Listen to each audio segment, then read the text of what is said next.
As he says repeatedly, mantra-like, if you educate a boy, you educate an individual, but if you educate a girl, you educate a community. Lastly, Greg has done all this with charm, grace, patience, and unfailing humility.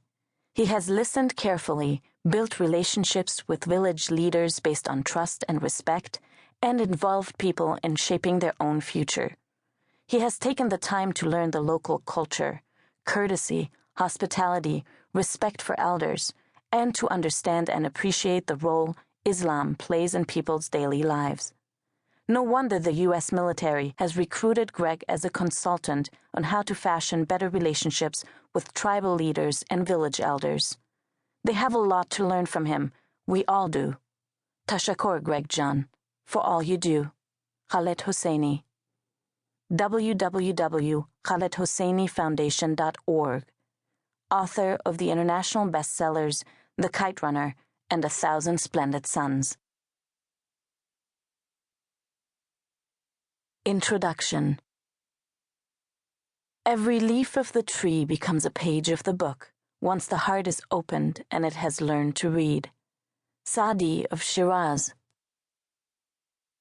In September of 2008, a woman with piercing green eyes named Nasreen Beg embarked on an arduous journey from her home in the tiny Pakistani village of Zutkan, south along the Indus River and down the precipitous Karakoram Highway to the bustling city of Rawalpindi. The 3-day trip, first on foot, then on horseback, and later by jeep and bus, took Nasreen, her husband, and their 3 small children from the sparsely populated Chorperson Valley in the extreme northern part of Pakistan directly into the heart of the Punjab, home to more than 85 million people. With the exception of a few farming tools, most of their worldly possessions, including a Quran, were crammed into a black suitcase that was singed together with baling twine.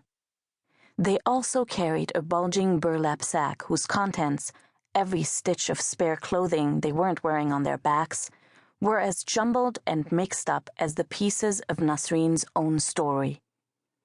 In 1984, at the age of 5, Nasreen started attending one of the first co-educational schools to open up in the north of Pakistan, a region where women were traditionally denied the opportunity to learn reading and writing. Excelling at her classes, she distinguished herself as one of the smartest students in the school until 1992, when her mother unexpectedly died of pneumonia and Nasreen was forced to abandon her studies in order to care for her blind father, Sultan Mahmud, and her 4 siblings.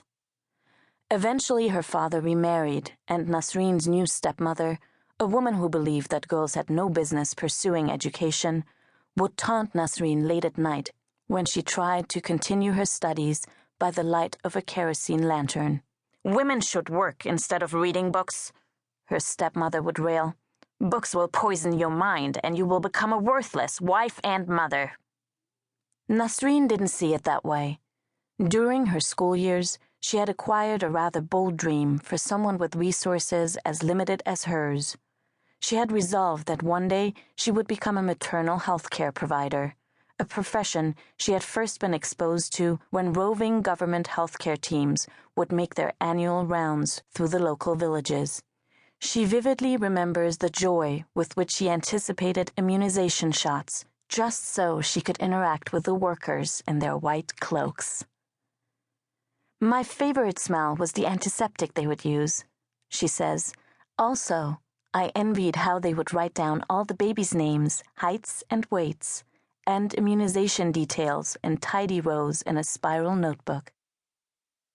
Fueled by her dream, Nasreen studied relentlessly despite her stepmother's harassment. "After tending to my brothers and sisters and doing all the household work," she recalls, "I would wait until everyone was asleep, and then late at night I would read."